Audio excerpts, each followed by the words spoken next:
ಆತ್ಮೀಯ ವೀಕ್ಷಕರೇ, ತಮ್ಮೆಲ್ಲರಿಗೂ ಸ್ವಾಗತ ನಮ್ಮ ಯೂಟ್ಯೂಬ್ ಚಾನಲ್ ದ ಸೋಷಿಯಲ್ ಐಕಾನ್ನಲ್ಲಿ. ಇಂದಿನ ಈ ಒಂದು ವಿಡಿಯೋದಲ್ಲಿ ಕರ್ನಾಟಕ ರಾಜ್ಯ ಸರ್ಕಾರಿ ನೌಕರರ ಮತ್ತು ಕೇಂದ್ರ ಸರ್ಕಾರಿ ನೌಕರರ ಕುರಿತು ಒಂದು ಬಿಗ್ ಬ್ರೇಕಿಂಗ್ ಅಪ್ಡೇಟನ್ನು ತಮ್ಮೊಂದಿಗೆ ಶೇರ್ ಮಾಡ್ತಾ ಇದ್ದೀನಿ.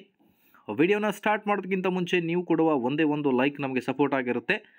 ದಯಮಾಡಿ ಈ ವಿಡಿಯೋನ ಲೈಕ್ ಮಾಡಿ, ಅದರ ಜೊತೆಗೆ ನಮ್ಮ ಯೂಟ್ಯೂಬ್ ಚಾನಲನ್ನು ಕೂಡ ಸಬ್ಸ್ಕ್ರೈಬ್ ಮಾಡಿಕೊಳ್ಳಿ. ವೀಕ್ಷಕರೇ, ಕೇಂದ್ರ ಸರ್ಕಾರಿ ನೌಕರರಿಗೆ 2% ತುಟ್ಟಿ ಭತ್ಯೆ ಮತ್ತು ತುಟ್ಟಿ ಪರಿಹಾರವನ್ನು ಕೇಂದ್ರ ಸರ್ಕಾರ ಅನುಮೋದನೆ ಮಾಡಿದೆ. ಈಗ ನಮ್ಮ ರಾಜ್ಯ ಸರ್ಕಾರಿ ನೌಕರರು ಇಂದು ಅಥವಾ ನಾಳೆ ಬರಬಹುದು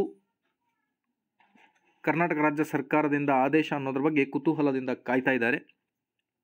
ಸೊ ಮೊದಲಿಗೆ ಈ ಒಂದು ಇನ್ಫಾರ್ಮೇಷನ್ ಏನಿದೆ ಅಂತ ನೋಡ್ತಾ ಬರೋಣ.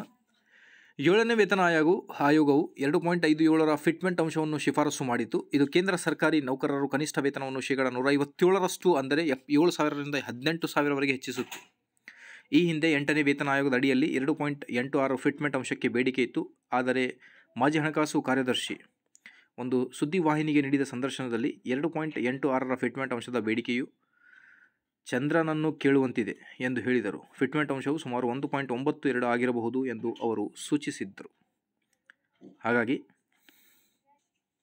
ಕೇಂದ್ರ ಸರ್ಕಾರವು 8ನೇ ವೇತನ ಆಯೋಗ ಅನುಷ್ಠಾನಕ್ಕಾಗಿ 1.75 ಲಕ್ಷ ಕೋಟಿ ರೂಪಾಯಿ ಹಂಚಿಕೆ ಮಾಡಿ ಅದನ್ನು 50 ಮತ್ತು 50-50ರಂತೆ ವೇತನ ಹೆಚ್ಚಳ ಮತ್ತು ಪಿಂಚಣಿ ಹೆಚ್ಚಳಕ್ಕೆ ಬಳಸಿದರೆ ಕೇಂದ್ರ ಸರ್ಕಾರಿ ನೌಕರರ ಸರಾಸರಿ ವೇತನ ತಿಂಗಳಿಗೆ 14,600 ರೂಪಾಯಿ ಹೆಚ್ಚಾಗುತ್ತದೆ. ಸನ್ನಿವೇಶ 2 ನೋಡ್ತಾ ಬಂದರೆ ಹಂಚಿಕೆ 2 ಲಕ್ಷ ಕೋಟಿ ರೂಪಾಯಿ ಆಗಿದ್ದರೆ ಸರಾಸರಿ ವೇತನ ತಿಂಗಳಿಗೆ 16,700 ರೂಪಾಯಿ ಹೆಚ್ಚಾಗುತ್ತೆ. ಸನ್ನಿವೇಶ 3 ನೋಡಿದರೆ ಕೇಂದ್ರ ಸರ್ಕಾರವು 2.25 ಲಕ್ಷ ಕೋಟಿ ರೂಪಾಯಿ ಮೀಸಲಿಟ್ಟರೆ ನೌಕರರ ಸರಾಸರಿ ವೇತನ ಹೆಚ್ಚಳ ತಿಂಗಳಿಗೆ 12,800 ರೂಪಾಯಿ ಆಗಿರುತ್ತೆ. ಸೊ ನಮ್ಮ ರಾಜ್ಯ ಸರ್ಕಾರಿ ನೌಕರಿ ಕೂಡ ಆದೇಶ ಬೇಗನೆ ಬರಲಿ. ಇದೇ ಥರ ಮಾಹಿತಿಗೋಸ್ಕರ like, share and subscribe. Thank you.